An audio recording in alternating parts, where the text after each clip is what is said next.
So basically, Dustin Hoffman is a teacher in a private music school. A young man comes to it who is from the wrong side of the tracks, but conveniently has a very, very wealthy biological father who doesn't want to take care of him, but thinks that he'll do fine in this private school, where Deborah Winger, who was his head mistress, has said that actually he has a brilliant voice and what he really needs to go is to go to an elite boy choir school. He has a problem with discipline, but he can also perhaps hit a high D, which means that there will be a good reason for keeping him there. Here's a clip. Or you're going to run. He'll just follow you to the next place and the next. What are you talking about? You! I'm talking about you. Do you want to know about me? I was a few years older than you. I had a chance. I was at Juilliard, and I wanted piano more than anything else, and the teacher I wanted to impress flunked me straight out, told me, and this is a quote, said I lacked the talent. And that was it. I was gone. You just left? I hit him first, then I left. It's a funny old film. I mean, it's terribly cliched, it's terribly phony, none of it feels real. And the plot hits every single beat that you would expect from this over-familiar tune, you know.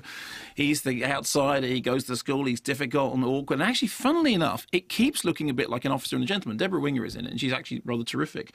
And there's this conversation that he has, which is a subset of that conversation, in which he basically says to the young kid, you know, I want you, yeah, give up, go on, flunk it. And it's exactly like the scene in Officer and a Gentleman when he's told, yeah, I want your DOR, I want your DOR, I can't quit, I got nowhere else to go. So the kid has to demonstrate that, in fact, he can learn, you know, to fit in with everybody else. There is no surprise in it. However, some of the adult performances are quite cute. Dustin Hoffman is clearly in love with the material. He said in interviews recently that, you know, he always wishes that he'd gone on to be a musician. Deborah Winger is really good. There is some nice chemistry between Kathy Bates and Eddie Izzard as these people running the school who have very sort of snippy and different ideas about the battle between art and money and the ethos of taking pupils because their parents can afford to pay for them to go there. But that said, it is absolutely, you know, Sunday afternoon TV viewing that just happens to have some star names in it, and the whole thing does feel terribly cliched and terribly phony.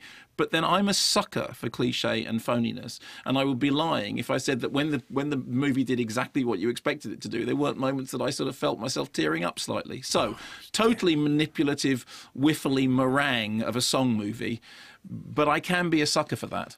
Now, Debbie Tucker-Green herself has said that actually she thinks the drama is quite clear, and there is one way of reading it in which it is very clear. There's particularly a final shot which seems to me to suggest exactly what's at stake. Like the Generation game with a conveyor belt of lust, greed, avarice, vice, just being wheeled in front of you and going, yeah, that's great, isn't it?